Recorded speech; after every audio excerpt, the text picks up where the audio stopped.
कुंडलिनी जागरण के अधिकतर मामलों में यही देखा जाता है कि जिन लोगों को धर्म, योग, अभ्यास, ध्यान आदि की का कोई भी पूर्व में ज्ञान नहीं होता, उन्हीं लोगों की कुंडलिनी अक्सर अकेले में ही जाग जाती है। तो जब यह बात उनके साथ होती है तब उन्हें कुछ नया नया और अजीब अजीब लगता है। तो इस वीडियो में भाइयों हमारा उद्देश्य यही है कि उस दौरान जो जो चीज़ें हमारे साथ होती है हम उनका वर्णन कर सकें, ताकि उन भाइयों को या जो बहनें हैं उनको कुछ भी अजीब इसमें ना लगे कि यह एक नॉर्मल प्रोसेस है और जिन जिन लोगों के साथ ये बात होती है उनके साथ ऐसा होता ही है। तो यही हम इस वीडियो में बात करेंगे।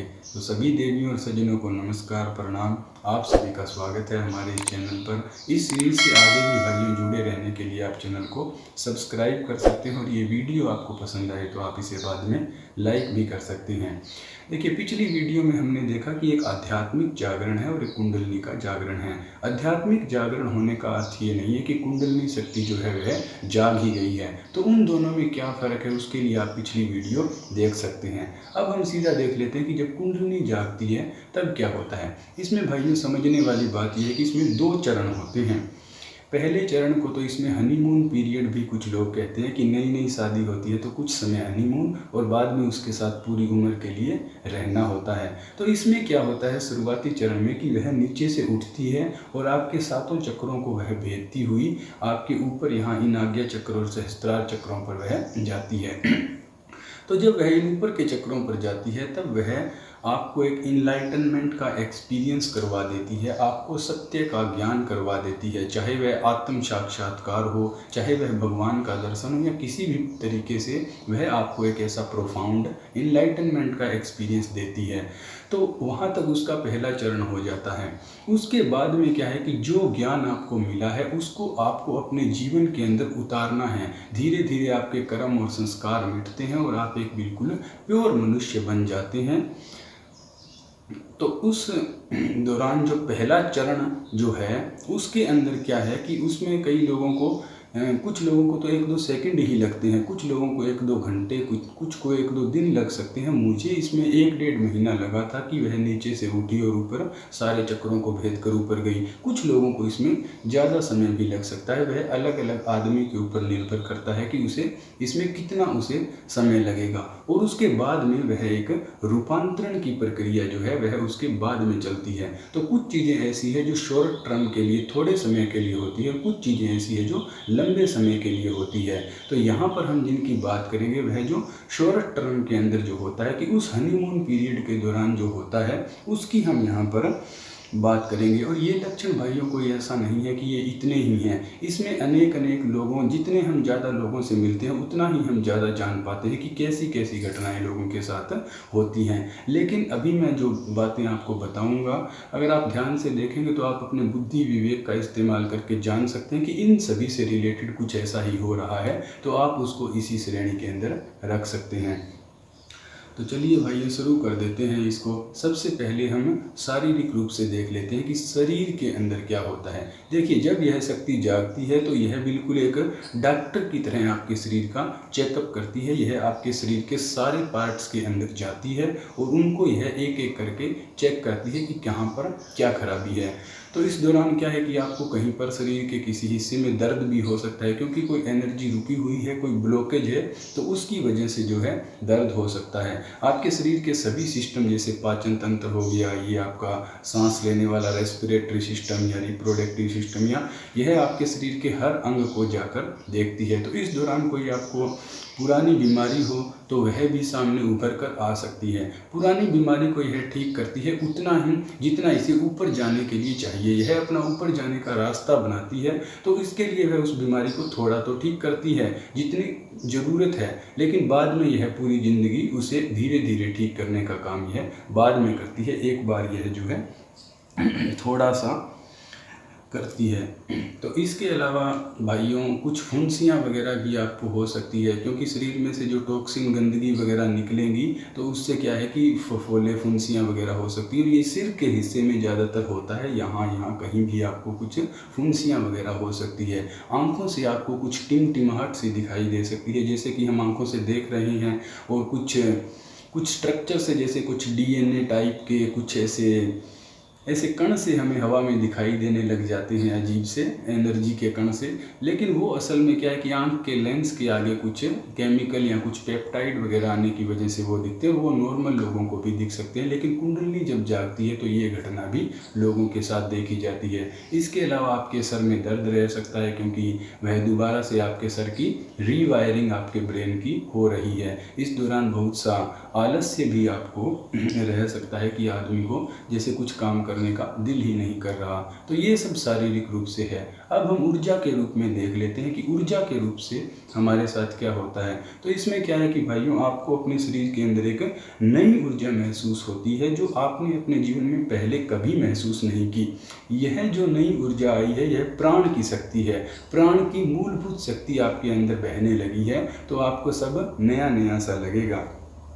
तो ऊर्जा के रूप में फिर पिछली वीडियो में जो बात की थी वही सब बातें हैं कि आपको शरीर के किसी भी हिस्से में ये सब घटनाएं हो सकती हैं। कोई पर्टिकुलर इसका पॉइंट नहीं है, जैसे कि गर्म लगना, ठंडा लगना, कुछ रेंग रहा है, कुछ घूम रहा है, कुछ चल रहा है, या आपको कंपन भी ऐसे हो सकती है कि कंपन हो रही है। कोई आपको शरीर में अलग अलग जगहों पर खिंचाव आपको महसूस हो सकता है। कुछ नाड़ियाँ फड़क रही हैं, जैसे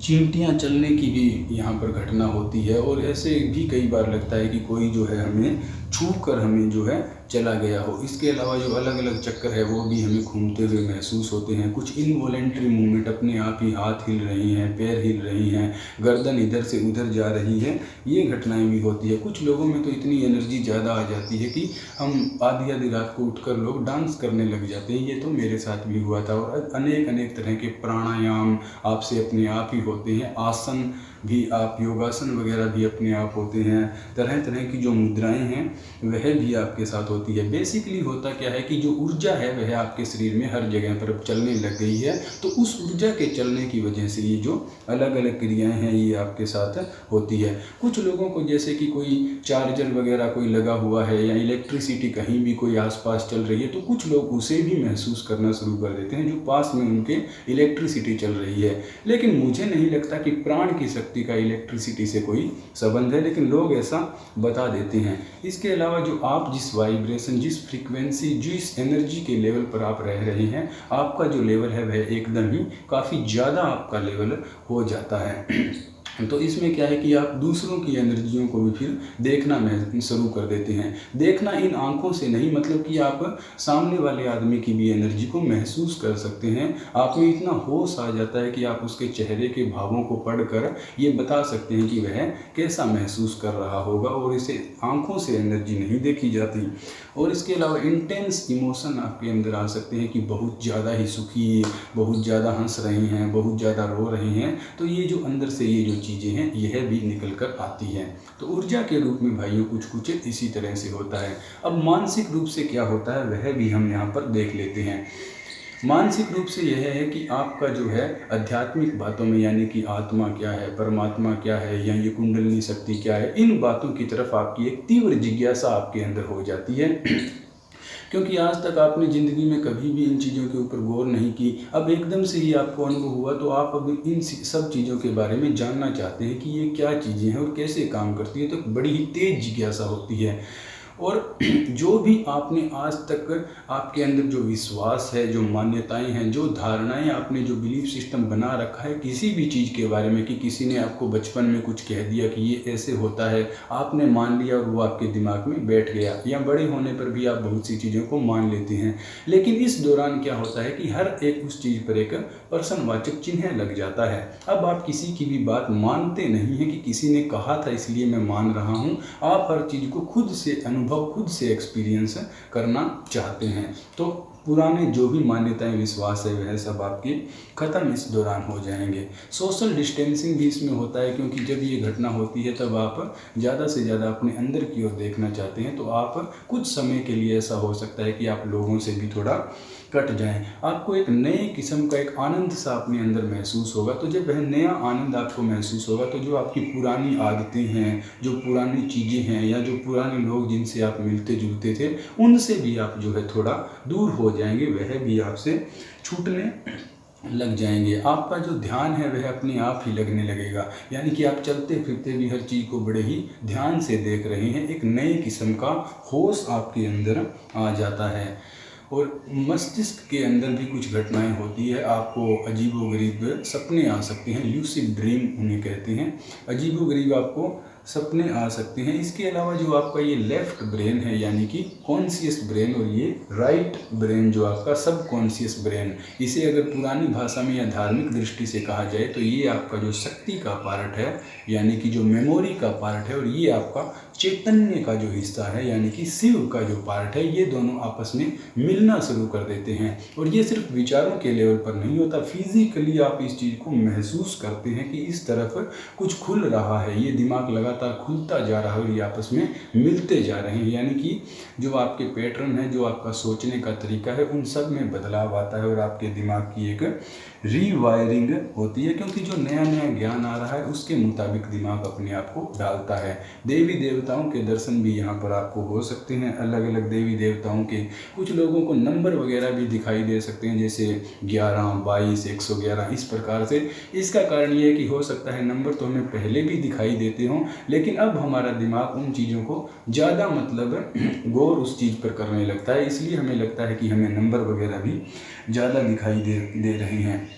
एक्सट्रीम क्रेविंग आपको हो सकती है कि मान लो आपने कभी फास्ट फूड खाया ही नहीं, कोई पिज़्ज़ा बर्गर वगैरह कोई 1-2 बार खाया होगा, लेकिन एकदम से ही आपके मन में ऐसी तेज़ इच्छा उत्पन्न हो जाती है कि मुझे ये चीज़ खानी है। मान लो आप स्मोकिंग करते हो तो एकदम से स्मोकिंग के लिए कुछ भी आप करते हो, एक तेज़ इच्छा आपके अंदर उत्पन्न हो जाती है, और कभी कभी ऐसा लगता है कि वह इच्छा आप में कभी थी ही नहीं। तो ऐसे एक्सट्रीम क्रेविंग का जो ये सिस्टम है चलता रहता है। मूड आपके बहुत ज़्यादा स्विंग होते हैं, थोड़ी थोड़ी देर में ही आपके जो मूड बदलने लगते हैं, कभी हंसना, कभी रोना, कभी उदास, कभी अलग अलग, जो बड़ी तेज़ी से आपके मूड बदलते हैं। अजीबोगरीब आपको लगता है, क्योंकि इतनी सब चीज़ें होती है, तब ऐसे अजीब लगता है कि मैं कहीं फंस ना गया हूँ या मेरे साथ कुछ गलत नहीं हो रहा है। और अकेलापन भी इस दौरान काफ़ी लगता है, क्योंकि आपके आसपास जो लोग हैं वह आपके अंदर क्या हो रहा है इन बातों को वह समझ नहीं पाते, इसलिए आपको जो है अकेलापन लगता है। इसके अलावा भाइयों कुछ अन्य भी है, जैसे कि कुछ लोगों को यहाँ तो नींद ज़्यादा आने लग जाती है, या कुछ लोगों को नींद जो है बिल्कुल आती ही नहीं है। कुछ लोगों को मंत्र वगैरह ज़्यादा बोलने की वजह से, ये जो आजकल मशहूर चल रहा है साउंड ऑफ साइलेंस, कुछ लोगों को वह भी सुनाई देने लग जाता है बहुत ज़्यादा। फिर वो कहते हैं कि इससे हम कैसे छुटकारा पाएँ। और भक्ति का एक आपके अंदर तत्व उत्पन्न होता है, अपने आप ही आपकी जो भक्ति है वह परमात्मा के प्रति जाग जाती है।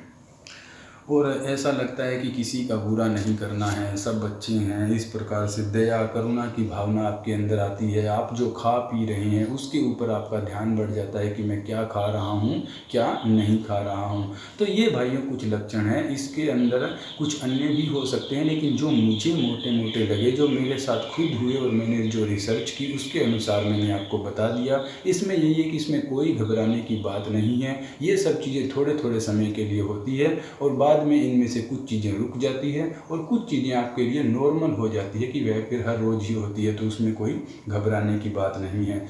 और इस दौरान इस हनीमून पीरियड के दौरान हमें क्या सावधानियां रखनी है उसकी बात हम भाइयों अगली वीडियो में करेंगे, क्योंकि यह वीडियो थोड़ी लंबी हो जाएगी। तो जो 1-2 सावधानियां हैं वो मैं आपको अगली वीडियो में बता दूंगा। तो उम्मीद है आज ये वीडियो आपको पसंद आई होगी, कुछ नॉलेज आपको इससे मिली होगी। आज के लिए इतना ही भाइयों, मिलते हैं फिर कभी। ओम नमः।